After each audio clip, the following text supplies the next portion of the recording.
Siapa yang bermalas di masa mudanya untuk menuntut ilmu, maka ia harus sibuk memeras air matanya di masa tuanya. Assalamualaikum warahmatullahi wabarakatuh. Selamat pagi, karena saat ini masih pagi. Selamat pagi dan salam sejahtera untuk kita semua. Kembali lagi bersama saya, Dr. Tina Amelia SHMH.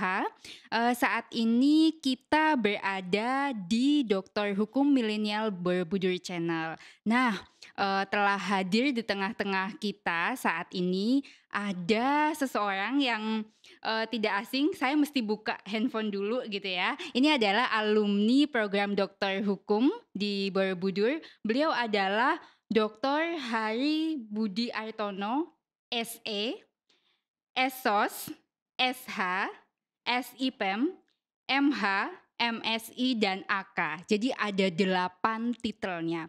Nah, untuk pagi ini kita akan bincang santai dengan tema kecanduan sekolah. Nah, kalau kita selama ini selalu menganggap kecanduan itu adalah sesuatu yang negatif, tapi saat ini saya mengemasnya menjadi kecanduan sekolah. Jadi pertama kali ketemu Pak Hari ini mungkin sekitar 2 tahun yang lalu, saya kaget begitu baca, kok titelnya panjang banget gitu loh. Itu mengulik saya, membuat rasa penasaran saya, dan akhirnya saya kolaps dengan beliau menulis buku biografi beliau dengan judul Kecanduan Sekolah. Langsung kita sapa. Selamat pagi, Pak. Pagi Mbak Tina, Assalamualaikum. Waalaikumsalam warahmatullahi. Gimana Pak, sehat Pak? Alhamdulillah di Eh, tengah pandemi Covid yang penting yang sehat. penting sehat. Masih Walaupun kantong agak tipis nih. oke. Pak Hari ini bisa aja. Jadi, sahabat hukum semua, Pak Hari ini saat ini masih dinas, aktif di Ditjen Pajak ya, Pak, ya? Iya, Direktorat Jenderal Pajak. Oke, di Direktorat Jenderal Pajak. Nah, pagi ini nih Pak, saya mau ngupas lebih spesifik tentang kecanduan sekolah, Pak. Jadi, apa namanya, seperti saya buka di awal, apa sih Pak motivasi Bapak sekolah sampai sebanyak itu? Apakah memang di-planning dari Bapak waktu masih kecil atau ya situasional aja berjalan begitu? Terima kasih Mbak Tina Mhm, dan channel program Dokter Milenial ini. mhm, Jadi sebenarnya kecanduan sekolah saya ya berawal dari kecil gitu. Saya senang membaca buku-buku mhm. buku-buku pengetahuan umum gitu. Senang aja kalau membaca pas zaman Pak Harto gitu susunan kabinet itu kan keren-keren tuh, profesor, doktor ini. Terus kadang-kadang saya sering tulis juga di buku saya tuh, Mhm. hari gini-gini Iya. dan gelar yang panjang itu. Waduh Oke. enak juga gitu kalau jadi orang pinter. Walaupun saya sebenarnya waktu SD ya biasa aja, sampai SMA pun juga pas-pasan aja, bahkan ya nggak ada yang nganggep lah saya bisa seperti ini, alhamdulillah gitu. Saya merasa bersyukur nikmat Allah benar-benar ke saya nih luar biasa lah. Saya nggak menyangka bisa mencapai seperti inilah gitu, nggak terbayang gitu. Oke. Kelas berapa itu, Pak? Bapak udah mulai suka baca terus, Sebenarnya kalau mhm, membaca itu dari SD ya, dulu kan buku-buku zaman dulu tuh nggak seperti sekarang. Kalau mhm, misal SD, mhm, misal pelajaran IPA, bukunya ya cuma satu, pelajaran IPS satu, cuman mhm, ada kumpulan buku-buku semacam himpunan pengetahuan umum. mhm, Kalau di anak sekarang RPUL mungkin ya, Mbak mhm. Tina. RPUL. Heeh, jadi ya udah baca-baca itu aja seneng, karena kan dulu media juga belum sebanyak sekarang, media cuman TVRI, Mhm. itu pun hitam putih aja yang mata kita kalau nonton gampang ngantuk. Terus di masa kecil Bapak, eee, Bapak nggak punya temen atau memang hobinya baca, belajar, atau Bapak ini termasuk orang yang aneh gitu, Pak, memang? Gini Mbak Tina, saya kebetulan kan ini dilahirkan dari keluarga tentara, Oke, heeh, jadi saya juga sejak SD nggak jauh dari kampus Borobudur lah, tinggal saya di oke. Pangkalan Halim Perdana Kusuma sini. Oke, di Jadi, Halim ya, Pak, ya? ya sebenarnya sih seperti kebanyakan anak-anak Pada umumnya? pada umumnya, anak kecil ya main ini itu. Ya mungkin alhamdulillah aja lah dikasih otak agak agak lumayan sama Allah, jadi ya sebenarnya sih saya nggak terlalu senang belajar juga, sebenarnya biasa aja gitu. Oke. Cuman ya tadi mungkin dikasih karunia agak encer dikit, jadi mungkin baca 2 3 kali nyantol gitu, gitu Oke. Mbak Tina. Terus yang ini memotivasi banget ya sahabat hukum, terutama buat mahasiswa-mahasiswi saya yang nonton, tentunya ini motivasi banget ya. Nah, terus Bapak itu berarti, apa namanya, Kalau saya boleh tanya Pak, di usia Bapak saat ini, di pencapaian Bapak saat ini, ada nggak cita-cita Bapak yang belum kesampaian, tentunya yang terkait dengan pendidikan? Terima kasih Mbak Tina. Sebenarnya kalau secara pendidikan kan kualifikasi kita sudah sampai S3 ya. Betul. Cuman kebetulan karena saya sebagai aparatur sipil negara saat ini, jadi Mhm, saya sebenarnya bercita-cita ingin melanjutkan, ya kalau secara pendidikan kan udah S3 ya, mungkin mhm, ya kalau bisa mencapai profesor gitu. Cuman karena saya masih ASN, oke, mungkin saya mengabdikan diri sebagai dosen paruh waktu aja, non reguler gitu. Jadi mungkin oke, kalaupun mengisi bisa di hari Jumat dan Sabtu. mhm, Alhamdulillah saat ini saya ada mengajar di salah satu universitas swasta juga, nggak mhm. di program S1 dan S2 hukum. Oke, mantap. Heeh. Jadi walaupun banyak sekolahnya mesti juga didistribusikan Iya, dengan mengajar iya. gitu ya, Pak, ya? Walaupun ini pengalaman pertama saya mengajar ya, ya semua kalau nggak dimulai nggak belajar-belajar, nggak mulai. Oke. Heeh. Kemudian Pak, pertanyaan selanjutnya, di fase saat ini atau di step hidup Bapak saat ini ada nggak, sesuatu yang Bapak sesali, yang belum terjadi tapi mungkin masih bisa Bapak capai? Atau ya udah saya udah mensyukuri udah sampai tahap ini gitu atau gimana Pak? Kalau hidup ini kan harus dijalani ya, kita Mhm, jadi jangan pernah menyesal gitu, apa yang telah terjadi dengan, misalnya masa lalu kita yang kurang baik. Nah, dari masa lalu itu kita bercermin dan belajar agar masa lalu yang kurang baik tidak terulang lagi gitu. itu aja Ya ya Pak ya? kita menginginkan yang terbaik lah intinya dalam hidup. Oke, Pak. Dengan background Bapak, saya tadi lihat Bapak memang, apa namanya, sebelum di Direktorat Jenderal Pajak itu memang di STAN gitu ya, Pak, di sekolah-sekolah bonafit. Nah, tetapi, karena basic-nya juga Bapak ada sarjana ekonomi, akuntansi, terfikir nggak sih, Pak, di Bapak saat ini, apalagi Bapak mungkin ya, Pak, sebentar lagi pensiun misalkan, Bapak sudah belum, Pak, menyiapkan masa pensiun Bapak misalkan berwira swasta atau apa, menciptakan lapangan pekerjaan atau seperti apa, Pak? Jadi ya basic saya memang diawali oleh sarjana akuntansi ya, Oke. walaupun habis itu saya hobi beberapa ilmu lain karena ada kaitannya, kalau Mhm, dibilang nggak ada kaitan, semua ilmu yang saya pelajari sebenarnya ada kaitannya semua, baik ekonomi, mhm, administrasi niaga, mhm, hukum, mhm, begitu juga di level S2-nya ya. mhm.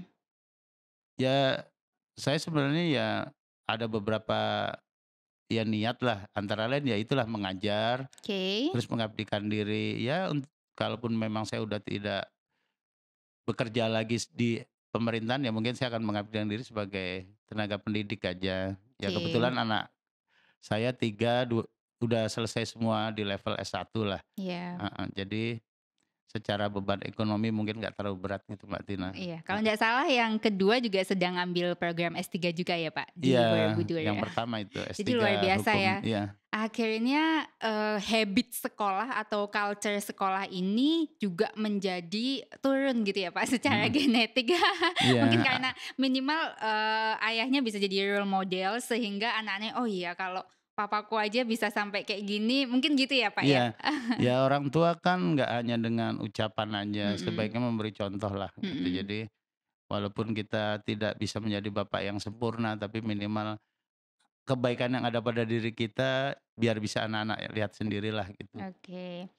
Kemudian Pak, sebetulnya setelah Bapak sampai, pada fase ini gitu ya, punya banyak sekali background atau title, pendidikan gitu ya. Apa sih manfaat yang paling terasa di hidup Bapak dengan punya banyak sekali, titel, kemudian, tentu kan membuka relasi juga gitu ya, secara tidak sadar ketika kita sekolah ketemu teman-teman dan lain sebagainya. Tapi yang paling Bapak rasakan dengan banyaknya ilmu itu apa, Pak?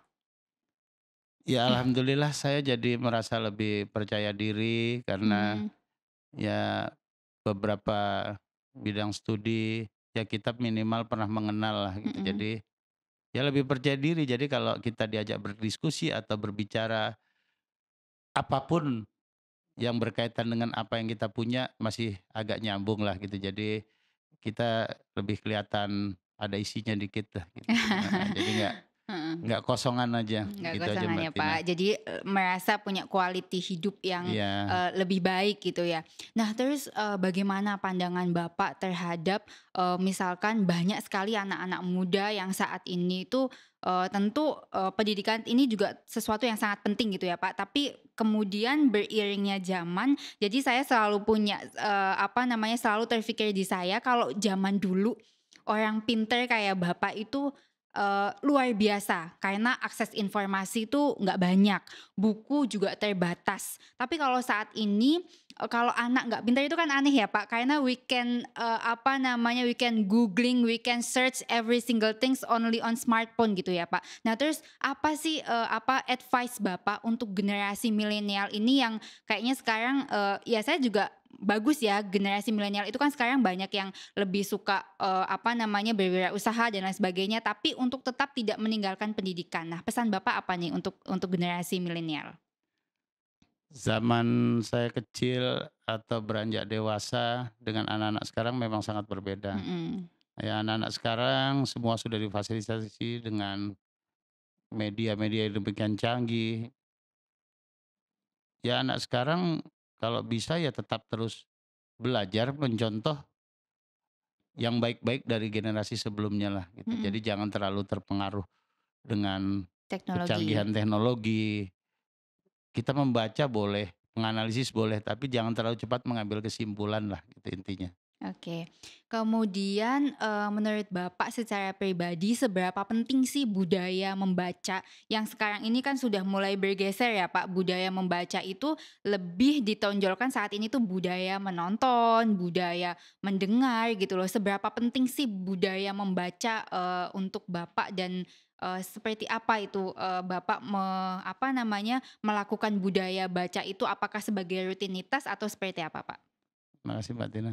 Mhm, Kemampuan orang membaca, melihat, untuk dapat ditangkap sebagai ilmu memang berbeda-beda tiap orang. betul. Mungkin kalau saya golongan yang lebih enak membaca Mhm, dibanding harus melihat gitu, karena dengan membaca mungkin kemampuan otak saya bisa lebih menyerap lah.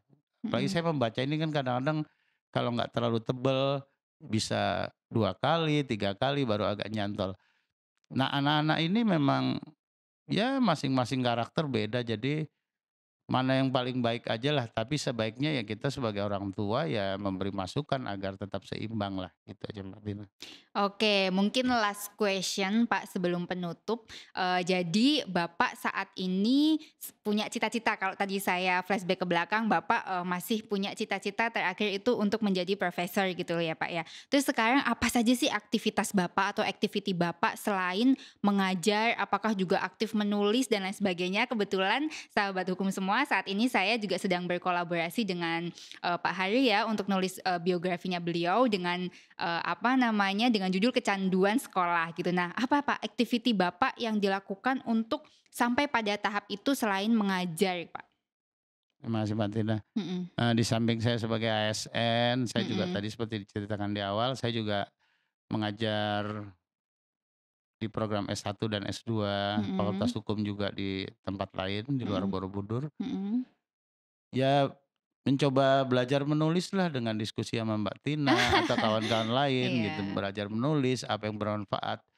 Juga di pekerjaan rutin sehari-hari kan saya juga masuk beberapa tim, ya penyusunan buku ini itu, ya oke, sebagai narasumber karena senioritas lah. Mungkin oke, itu aja Mbak Tina, oke. Jadi memang sedang banyak menulis gitu banyak ya, nulis. oke. Oke Pak, mungkin, penutup terakhir pesan Bapak untuk, sahabat hukum semua apa nih Pak?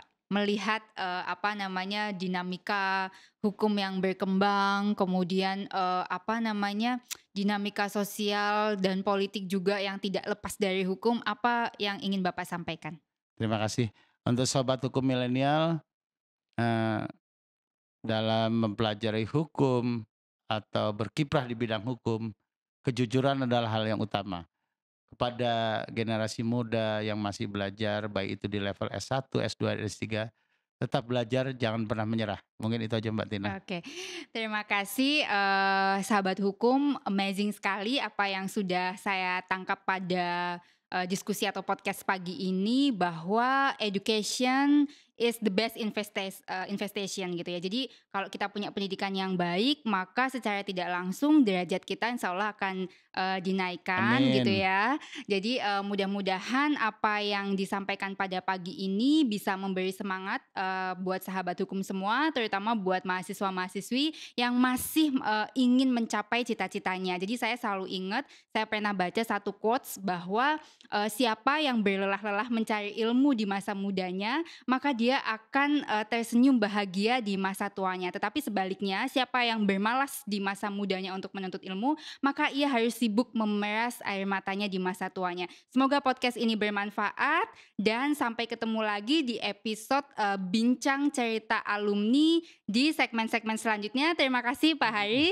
Saya tutup. Wassalamualaikum warahmatullahi Waalaikumsalam wabarakatuh. warahmatullahi wabarakatuh.